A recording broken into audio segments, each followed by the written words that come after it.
Pemuda ini dihukum oleh gurunya karena mencium teman satu kelasnya, bro. Tangannya dipukul rotan berkali-kali dengan sangat keras, tapi ia tak bergeming. Sebaliknya, sang gurulah yang seketika menjerit kesakitan karena si pemuda tiba-tiba menikam tangannya dengan pena. Malam harinya, ayah si pelajar mendatangi rumah keluarga sang guru. Ia mengajak untuk berdamai, dan karena si guru tak bisa mengajar juga tak bisa menafkahi keluarganya, ayah pemuda itu menawarkan membantu keluarga itu. Ia sudah menyuruh anak buahnya untuk mengeluarkan cek yang bisa ditulis berapapun jumlah yang diinginkan. Syaratnya cukup satu, si istri mencabut laporan polisi atas anak pria itu, bro. Tapi sang istri tak mau berdamai. Ia tak tergiur oleh pundi-pundi rupiah yang dijanjikan pria itu, hingga tiba-tiba ia berdiri dan menendang perempuan itu, menjambak rambutnya, lalu seketika ia menikamnya tiada ampun hingga perempuan itu bersimbah darah dan tidur untuk selama-lamanya. Wadidaw, sadis dia, bro. Setelahnya pria itu pulang dengan baju penuh bercak darah. Ia masuk ke kamar anak lelaki kesayangannya itu. Ia duduk di sampingnya dan mencium dahinya. Cintanya kepada sang anak benar-benar buta. Tak peduli siapapun orangnya, ketika ada yang menyenggol anaknya sedikit saja, sang ayah yang seorang milioner itu tak akan segan bertindak. Tidak bahkan mencabut nyawa orang lain, bro. Ia sangat memanjakan anaknya, dan beginilah jadinya. Ia punya reputasi seperti bunga, tapi bunga kecubung, putih namun bikin hati resah karena hari-harinya diisi hura-hura, ngebut di jalanan ibu kota dengan mobil sportnya, dan saat ada polisi yang menghentikannya, polisi itu akan langsung gemetar dan ketakutan melihat wajahnya. Wadidaw, luar biasa dia, bro. Ia langganan tetap semua hotel dan klub elit di kotanya, selalu menghabiskan waktu bersama perempuan yang jumlahnya jauh lebih banyak dari air minum yang diminumnya setiap hari. Setiap kali melihat wajah glowing, ia akan langsung mengangkat jari dan menunjuk. Maka anak-anak buahnya akan segera bergerak, menawarkan uang, atau jika tidak, mereka akan menggunakan kekerasan. Sebelum akhirnya ia bertemu gadis cantik ini, bro. Namanya adalah Nitu, karyawan di salah satu perusahaan milik ayahnya. Tak hanya terpukau karena kecantikan parasnya, gadis cantik itu juga baik hati dan penyayang. Selain bekerja di perusahaan, ia juga bekerja untuk anak-anak dan lansia, dan itulah yang membuatnya benar-benar terpukau. Untuk kali pertama, ia sepertinya benar-benar jatuh cinta kepada seorang perempuan, bro. Ia mulai dengan memberinya sebuah handphone, lalu beberapa hari kemudian ia memberikan hadiah kejutan berupa sebuah mobil sport impor, dan akhirnya ia membelikan sebuah rumah mewah. Tapi semua itu bukan dia yang bayar. Ia menyuruh rekanan ayahnya yang juga pamannya membayar semua itu, hingga akhirnya membuat pria itu kesal dan kehabisan akal dan berpikir untuk menghabisi nyawanya, bro. Ia kemudian mengirim pembunuh bayaran menyergapnya saat ia bersama si gadis cantik. Tapi dia ini bukan pria biasa, bro. Dia adalah si Abang Jago, dan seketika ia menghadapi semua orang itu. Ia menghajar, memukul dan menembaki mereka. Bang Jago benar-benar gesit dan cepat gerakannya. Setiap musuh yang maju berhasil dipukul jatuh sebelum akhirnya ditembaki. Ia bahkan tak membuat anak-anak buahnya bergerak sedikit pun. Ia membantai semuanya tepat di depan mata si gadis cantik. Tapi di saat itu pula lah Nitu menyaksikan betapa buas dan kejamnya si Abang Jago ketika kehilangan kesabarannya. Wadidaw, bisa gawat ini hubungan asmaranya, bro. Hari itu si gadis cantik dimarahi oleh bosnya karena gagal mendapatkan klien untuk perusahaan. Si cantik dituding sibuk pacaran ketimbang mengurusi proyek. Ia bahkan dihina dengan kata-kata yang tak mengenakan, bahkan diusir dari tempat itu. Dan tak butuh waktu lama, keesokannya usai mendapat kabar itu, si Abang Jago datang ke kantor. Ia langsung meminta rantai ke anak buahnya, melemparkannya dan menjerat leher si bos jahat itu, lalu membuatnya menghantam lantai hingga mengeluarkan sirup marjan. Tak hanya itu, ia juga menyeretnya seperti anjing di kantornya sendiri, tepat di hadapan seluruh anak-anak buahnya. Ia melemparkannya di hadapan si cantik dan segera menyuruhnya minta maaf, sambil sebelumnya ia menghisap serbu enak gila dari tangannya. Dan ketika si bos tak bereaksi, ia segera menodongnya dengan senjata, bro. Sontak saja si bos mengutarakan maaf kepada si gadis cantik, tapi sebaliknya si cantik itu yang kembali minta maaf karena dirinya lah si bos telah menderita seperti itu. Cinta itu telah berubah menjadi kegilaan, dan kini si gadis cantik marah dan mengusirnya, hingga akhirnya ia mengungkapkan bahwa semua itu ia lakukan karena ia mencintai si gadis itu, bro. Namun alih-alih menerima cintanya, si Cantik justru menolak cinta itu. Katanya ia tak butuh cinta dari si Abang Jago. Ia juga yakin tak akan ada perempuan manapun yang mencintainya karena sikapnya yang tak berkemanusiaan serta menjadi pemuja narkoba. Ia juga dianggap selalu hura-hura dan pesta sepanjang hari. Kalaupun dipaksa menikah, si Cantik mengatakan rumah mereka hanya akan dipenuhi ketakutan dan bukannya cinta. Mendengar penolakan itu, si Abang Jago marah besar dibuatnya. Kata-kata si Cantik menusuk sanubarinya dan sejak itu ia mencoba untuk berubah. Ia ingin membuktikan bahwa ia tidak seperti penilaian si Cantik itu. Ia pun mulai dengan berhenti menggunakan serbu enak gila itu. Ia pergi ke pusat rehabilitasi menjalani pengobatan di sana dengan berbohong kepada ayahnya bahwa ia akan pergi ke London. Ia berupaya mati-matian untuk bebas dari ketergantungan. Ia benar-benar menderita, berubah seperti orang gila, menghantukkan kepala, menggigil, muntah-muntah hingga berhalusinasi hebat. Hingga akhirnya dokter makin lama makin khawatir karena kondisinya kini berubah kritis. Tapi mereka tak tahu harus berbuat apa hingga akhirnya si asisten menelpon si gadis cantik itu. Ia datang dan menatap penderitaan Bang Jago dengan tetesan air mata. Jeritan kegilaan dibalas rasa iba dan kasihan. Dan melihat perjuangannya untuk berubah menjadi orang baik, si Cantik akhirnya mendampingi. Ia selalu berada di sana dan siap siaga. Tak hanya itu, ia pun akhirnya menerima cintanya. Wadidaw, jatuh cinta nih, cie.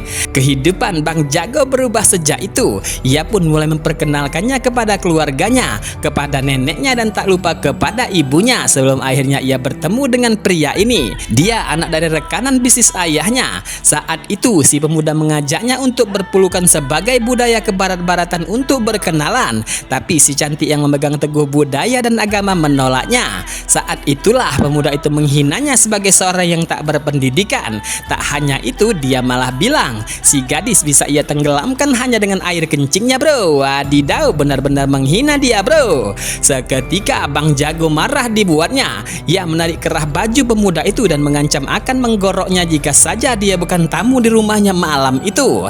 Tapi alih-alih mengalah, pemuda itu justru sok jago dan menantang si Abang Jago. Singkat cerita, tak lama berselang, Bang Jago langsung mendatangi pemuda itu. Di sepanjang jalan ia minum banyak sekali air putih dan benar saja ia langsung menggerebek tempat itu, menembaki anak-anak buahnya yang coba melawan. Ia mencekiknya dan memungkulnya hingga terjengkang dan menendangnya hingga tak bisa lagi berdiri. Lalu seketika Bang Jago membuka celana dan mengencinginya sebagai balasan dari penghinaan yang ia lontarkan terhadap kekasihnya. Wadidaw, hilang harga dirinya, bro. Sebuah tembakan malam itu menyasar tubuh si gadis cantik, bro. Ia jatuh dan roboh ke lantai bersimbah darah tak berdaya. Bang Jago yang mengetahui itu langsung bergegas mendekati. Ia memeluk tubuh si cantik dan memastikan ia masih bernyawa. Ia segera membawanya ke rumah sakit untuk memberikan pertolongan pertama. Ia pun harus menjalani operasi pengangkatan peluru dan selama operasi itu Bang Jago benar-benar stres dibuatnya. Ia menghisap rokok tiada henti hingga ia melihat sebuah kamera CCTV. Ia pun teringat dengan insiden penembakan si gadis itu, bro. Seketika ia menyuruh anak buahnya untuk memeriksa CCTV di lokasi kejadian, sementara ia menemani dan mendampingi si cantik yang masih belum sadarkan diri usai operasi. Ia mengelus lembut dahinya lalu seketika pulang ke rumah. Di sana seorang pria sudah terguling di atas meja dengan tubuh terikat.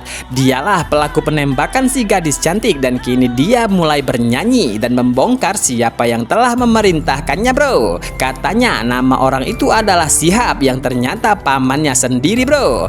Tapi tetap saja Bang Jago tak memberinya ampun atas perbuatan itu. Wadidaw, muncrat sirup marjan ke mukanya, bro. Ia menghabisi pamannya itu. Singkat cerita, Bang Jago akhirnya mendapatkan restu dari sang ayah. Ia menyuruh Bang Jago membawa si cantik dan keluarganya datang ke rumah untuk membicarakan soal rencana pernikahan. Tapi seketika usai diperkenalkan Bang Jago, tiba-tiba si gadis cantik menatap tajam dan mengumpat. Ia bahkan mengulanginya lagi hingga akhirnya membuat ayah Bang Jago marah. Tapi si cantik tidak takut sama sekali, bro. Ia justru mengambil rokok dan menyalakannya. Ia benar-benar menunjukkan perilaku yang tak terpuji di hadapan ayah Bang Jago. Ternyata itu adalah bentuk balas dendamnya. Beberapa tahun lalu ayahnya yang hanya seorang biasa ditangkap polisi. Ia dituduh telah melakukan pengeboman hingga menyebabkan menteri sekaligus ketua partai meninggal dunia beserta puluhan orang lainnya. Si Cantik dan kakaknya kehilangan orang tercinta yang selama ini menjadi tulang punggung mereka. Tak sampai di situ, saat sang kakak menemui ayah Bang Jago untuk meminta bantuan, ia justru berbuat tidak senonoh kepadanya. Ia merudak paksanya hingga akhirnya membuat kakak perempuannya tewas gantung diri, bro. Sementara itu, sang ayah tercinta akhirnya tak bisa dibebaskan dan dihukum mati oleh pengadilan. Lalu setelahnya ia mengetahui jika dalang dibalik itu semua adalah ayah Bang Jago, bro. Dan sejak saat itu ia menyimpan dendam mendalam. Ia menyusun strategi dengan matang sebelum akhirnya menemukan bahwa kelemahan pria itu adalah anak lelakinya. Dan itulah yang membuat si Cantik mendekati Bang Jago. Ia memanfaatkan Bang Jago untuk membalaskan dendam ayah dan kakak perempuannya, dan ia mengakui jika ia tak mencintai Bang Jago, bro. Wadidaw, langsung patah hati Bang Jago, bro. Malam harinya Bang Jago datang menemui ayahnya. Ia menyeretnya dan membawanya ke rumah si gadis cantik itu.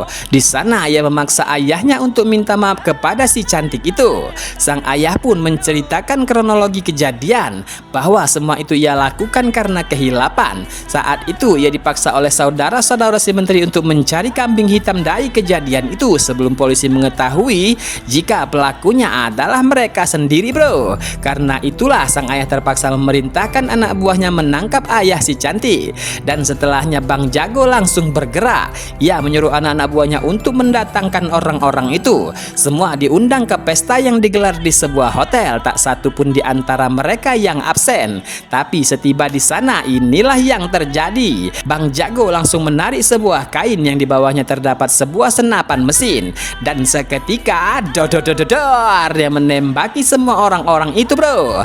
Hujan peluru seketika terjadi di tempat itu, tak seorang pun tersisa. Semua tewas dibantai si Abang Jago. Tak hanya para politisi itu, tapi juga asisten dan anak-anak buahnya.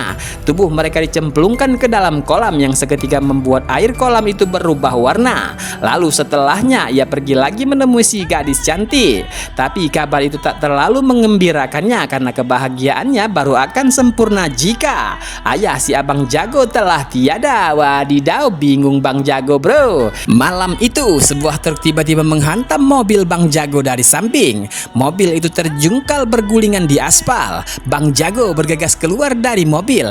Ia masih selamat tapi kondisinya tidak baik-baik saja. Ia sudah bermandikan sirup marjan dan saat itulah ia melihat pria ini anak dari menteri yang telah dihabisinya. Mereka datang untuk balas dendam kepada Bang Jago. Singkat cerita, anak-anak buah Bang Jago berhasil menemukannya. Mereka membawanya ke rumah sakit. Ayah dan ibunya begitu cemas dengan kabar itu, tapi beruntungnya operasi Bang Jago berjalan lancar. Berkat doa-doa yang mengasihinya, nyawanya masih tertolong. Selang beberapa waktu, Bang Jago akhirnya pulang ke rumah, tapi kondisinya sudah tak sama seperti dulu. Wajah gantengnya kini telah dipenuhi luka-luka mengerikan. Namun luka-luka itu tak membuat Bang Jago merasakan sakit, karena di hatinya hanya ada satu rasa sakit, bro. Rasa sakit karena dikhianati si gadis cantik. Sementara di tempat terpisah, para penjahat itu akhirnya menemukan si cantik itu. Mereka menculiknya dan membawanya kepada pria ini. Pria yang menuntut balas dendam atas kematian ayah dan seluruh keluarganya. Namun ketika melihat si gadis cantik itu, dendam itu tiba-tiba mereda, bro. Ia tiba-tiba menggigit tangan anak buahnya, lalu dengan darah yang menempel di mulutnya itu, ia memasangkan tanda pernikahan ke dahi si cantik itu. Adiknya coba untuk mencegah. Katanya wanita itulah yang menyebabkan Bang Jago mengencingi wajahnya dan membunuh ayah dan seluruh keluarga mereka. Tapi jawaban si jahat itu lebih mengejutkan lagi. Katanya demi menikahi wanita secantik itu orang akan rela membunuh siapapun. Wadidaw, dasar gila dia, bro. Singkat cerita, ia kemudian memaksa si gadis cantik untuk menikah. Namun sebelum ijab kabul selesai, tiba-tiba sebuah heli datang mendekat. Bang Jago turun dari atas heli itu dengan sebuah senapan otomatis di tangannya. Ia melangkah maju dan mulai membidik, dan seketika ia melepaskan tembakan. Anak-anak buah si jahat maju dan coba menghadang, namun nyawa mereka yang jadi taruhannya. Jangankan memukul atau menyakiti Bang Jago, mendekatinya pun mereka tak mampu. Wadidaw, luar biasa Bang Jago ini, bro. Ia menangkis pukulan dengan tangan kanan dan menebas mereka dengan tangan kiri. lagi. Tak lama anak-anak buahnya tiba menjelang. Mereka membantu menghabisi orang-orang di tempat itu. Sementara Bang Jago menghadapi adik si jahat itu, bro. Ia menangkis tangannya, memukul wajahnya, menghabisi anak-anak buahnya yang coba membantu. Dan kini ia merebut pedang dari orang itu. Ia membuat pria itu tersungkur dan menyerah. Lalu seketika ia menebas tangan kanannya. Tangan itu terlepas dari bahunya dengan tubuhnya jatuh ke lantai bersimbah sirup marjan. Kini si jahat marah besar dan menyerang. Ia mengambil kursi dan coba menghantam Bang Jago. Tapi nasibnya tak beda jauh dengan sang adik. Ia hanya jadi bulan-bulanan si Abang Jago, bro, karena dia bukan tandingan kembaranku ini. Hahaha. Seketika ia melukai tangan kanannya, lalu tak ketinggalan tangan kirinya, dan kini Bang Jago menghantam perutnya dengan kampak hingga ia tak mampu berdiri lagi. Ia tersungkur dengan dengkul menghantam tanah.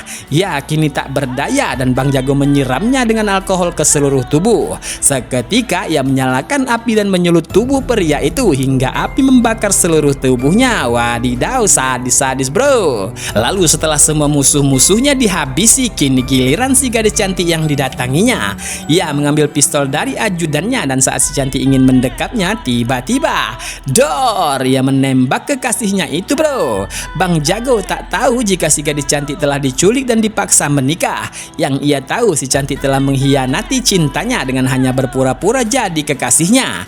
Tak hanya sekali ia menembaknya hingga berkali-kali. Bahkan saat si cantik sudah terjatuh di lantai, ia meluapkan kemarahan yang luar biasa. Tapi sebelum menghembuskan napas terakhir, si cantik menyampaikan pesan terakhirnya. Katanya apa yang dilakukan Bang Jago adalah benar dan itulah yang ia inginkan. Karena saat ia berpura-pura bermain cinta dengan Bang Jago, si gadis cantik ternyata benar-benar jatuh ke dalamnya, bro. Ia tak bisa melupakan si Abang Jago dan diam-diam dia menjenguk Bang Jago saat di rumah sakit. Ia juga tak lupa berdoa demi keselamatannya. Tapi apakah mungkin aku menikah dengan anak orang yang telah membunuh ayah dan kakakku? Bukankah itu sebuah pengkhianatan? Biarkanlah aku tak bisa menjadi milikmu, pesan si cantik itu, bro. Seraya Bang Jago yang langsung mendekapnya. Ia berteriak memanggil Heli, bergegas berdiri dan mengangkat tubuh kekasihnya. Tapi semua sudah terlambat. Malaikat maut sudah datang lebih cepat dan kini Bang Jago benar-benar terpukul. Ia telah kehilangan cintanya dan kini hanya ada penyesalan di hati. Ia mengakui semua perbuatannya di hadapan hakim dan akhirnya ia dijatuhi hukuman mati, bro. Namun sebelum jatuhi hukuman gantung, ia menyempatkan untuk mandi besar, melakukan sholat subuh dan bertobat. Ia memohon ampun atas semua kesalahannya. Kakinya kini melangkah ke tiang gantungan dan tepat sebelum fajar, ia mengakhiri hidupnya. Begitu pula dengan sang ayah. Ia juga mengakhiri hidupnya dengan menembak kepalanya sendiri usai tak sanggup kehilangan anak kesayangannya. Wadidaw, endingnya bikin sedih, bro. Gimana, seru juga kan filmnya? Jangan kemana-mana ya, bro.